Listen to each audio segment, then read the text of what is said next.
एक तुम्बा नाम का गांव था। उस गांव में एक बुढ़िया अपने पोते के साथ रहती थी। उनका घर एक सुनसान जगह पर था। उनके घर के आसपास किसी गांव वाले ने अपना घर नहीं बनाया था, क्योंकि सबको पता था कि उस घर में रहने वाली बुढ़िया श्रापित है। उसे एक शैतान का श्राप लगा था। उसका चेहरा बहुत डरावना हो गया था। उसका पोता उसे जंजीरों से बांध कर रखता था। उसके चेहरे में 2 बड़ी-बड़ी कीलें लगी हुई थी। कभी कभी उसके अंदर का हैवान जाग उठता था तो वह अपने पोते को भी खाने की कोशिश करती थी। कहाँ मर गया तू? जल्दी मुझे आटे की गुड़िया दे, नहीं तो मैं तुझे ही खा जाऊंगी। दादी थोड़ा सब्र रखो, खाना ला रहा हूँ, बस अभी आया। फिर हीरा उसके लिए आटे की गुड़िया बनाकर लाता है और उसकी तरफ फेंक देता है। फिर वह गुड़िया जानवरों की तरह उस आटे की गुड़िया को खाने लगती है। बहुत भूख लगी है। फिर वह आटे की गुड़िया को खाकर उसे थोड़ी तृप्ति मिलती है और वह कुछ शांत होती है। दादी तुम्हारी ऐसी हालत कैसे हो गई? बेटा, मैं आज तुझे एक सच बताने जा रही हूँ। इसके बारे में किसी गांव वाले को नहीं बताना, नहीं तो अनर्थ हो जाएगा। बहुत साल पहले मुझे जंगल में एक खजाने के बारे में पता चला था। उसे पाने के लिए मैं कुएं में उतरी। वहाँ एक शैतान था जो जन्म जन्म का भूखा था। उसकी कमर में एक सोने की पोटली बंधी हुई थी। मैंने उसकी तरफ आटे की गुड़िया फेंकी तो वह उसे खाने में मगन हो गया। तभी मैंने उसकी सोने की पोटली को खंजर से काट दिया। उसमें से सोने के एक सिक्के गिरे। मैंने उन्हें झट से उठाया और कुएं से जल्दी से बाहर आ गई। मैं अगली रात फिर से कुएं के अंदर गई।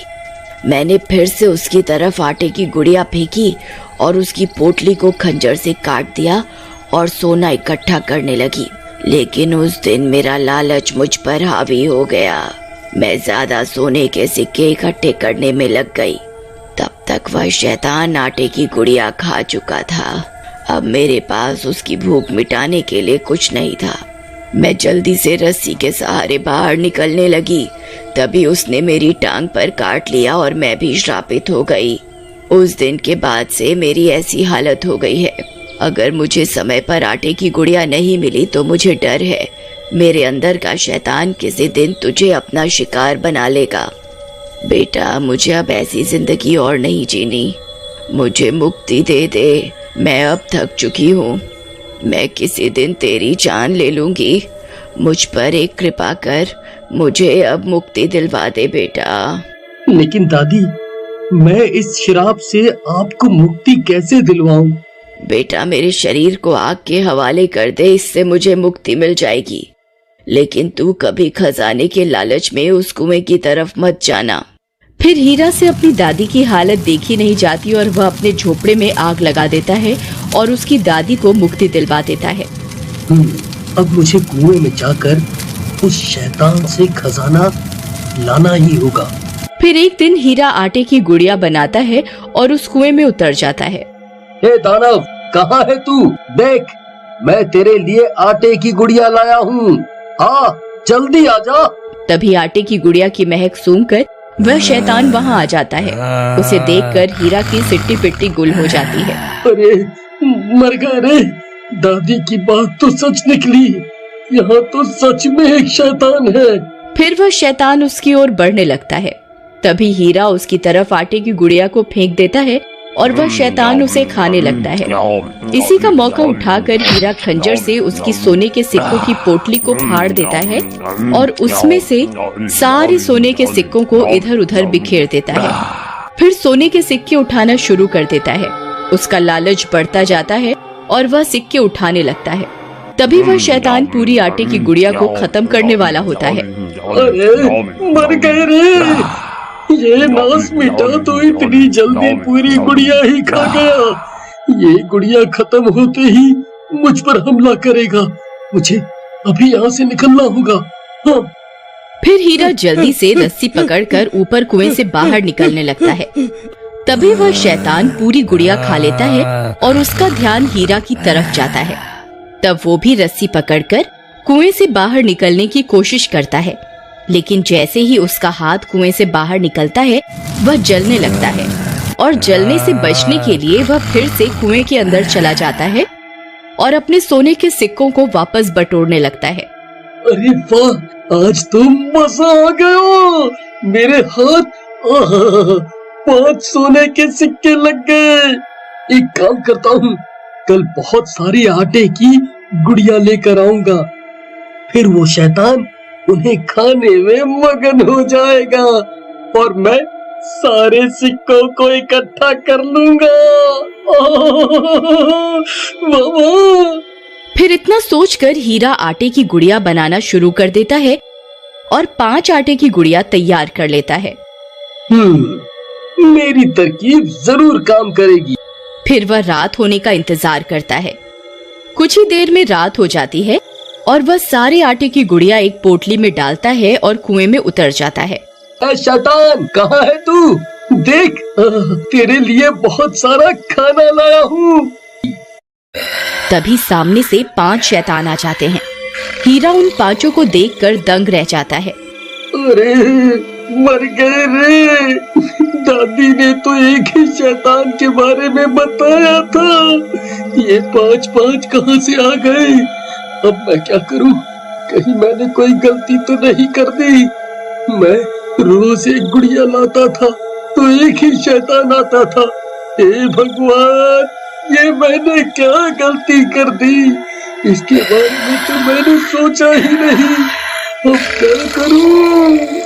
तभी वहाँ 5 शैतान आ जाते हैं और वे भूख के मारे तड़प रहे होते हैं। एक काम करता हूँ, इन 5 को एक एक गुड़िया खाने को दे देता हूँ, इससे मुझे यहाँ से भागने का वक्त मिल जाएगा। हाँ। फिर हीरा एक आटे की गुड़िया एक शैतान की ओर फेंकता है तो 5 शैतान उस गुड़िया के ऊपर टूट पड़ते हैं। कोई उसकी टांग खा जाता है तो कोई उसका सिर, और पलक झपकते वो 5 मिलकर उस गुड़िया को खा जाते हैं। अरे मर गए रे, इन 5 ने मिलकर एक झटके में गुड़िया हजम कर ली। अब क्या करूं? यहाँ से कैसे निकलूं? कैसे निकलूं? फिर वह बची हुई 4 गुड़िया को एक साथ उनकी तरफ फेंक देता है। 5 में से 4 शैतानों को एक एक गुड़िया मिल जाती है। वह 4 उन्हें खाने में मगन हो जाते हैं, लेकिन एक शैतान अभी भी भूखा होता है और हीरा की तरफ देख रहा होता है। अरे मर गया रे, इस नास मिटे के हिस्से में तो कुछ आया ही नहीं। अरे भागो रे, भागो रे। फिर जैसे ही हीरा रस्सी पकड़कर ऊपर से निकलने की कोशिश करता है, वो 5वां शैतान उसकी टांग पकड़ लेता है और उसकी टांग पर काट खाता है। अरे मर गया रे। अरे कब्बक, छोड़ मेरी टांग। अरे ये तूने क्या कर दिया कब्बक? फिर हीरा किसी तरह कुएं से बाहर निकलता है। अरे बहुत दर्द हो रहा है रे। हाय, अब मैं क्या करूं? कहीं वो दादी वाला श्राप मुझे भी तो नहीं लग जाएगा? कोई है? कोई मेरी मदद करो, कोई मेरी मदद करो। फिर देखते ही देखते हीरा भी शैतान में बदल जाता है। उसे भी श्राप लग जाता है। फिर हीरा अपने दोनों हाथ और पैरों के सहारे चलने लगता है। उसे बहुत भूख लगती है और वह आटे की गुड़िया की खोज में पूरे गांव में भटकने लगता है। मुझे बहुत भूख लगी है। मैं किसी को नहीं छोड़ूंगा। गांव वाले उसे छुप छुप कर देखने लगते हैं।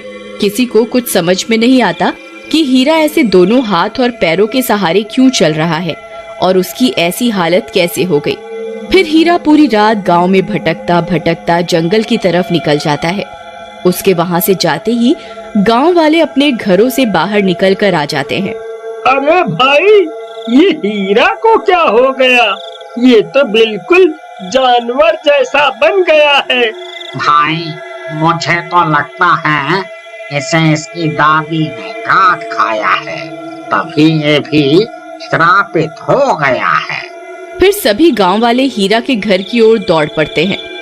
जब वे वहां पहुंचते हैं तो दंग रह जाते हैं। वह घर पूरी तरह से जला हुआ होता है। वहां उन्हें उस बुढ़िया का कंकाल भी मिलता है। उन्हें कुछ समझ में नहीं आता कि आखिर क्या हो रहा है। फिर रात होने पर उन गांव वालों को हीरा के तड़पने की आवाजें जंगल से आती हुई सुनाई देती हैं। मैं किसी को नहीं छोड़ूंगा, मुझे आटे की गुड़िया दो।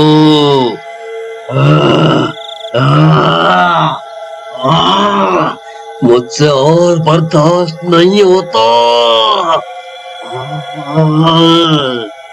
अरे भाई, ये तो उसी हीरा की आवाज है।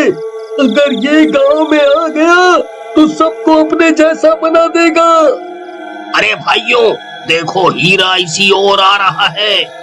हमें इसे जला के मारना होगा, नहीं तो हम भी इसके जैसे बन जाएंगे।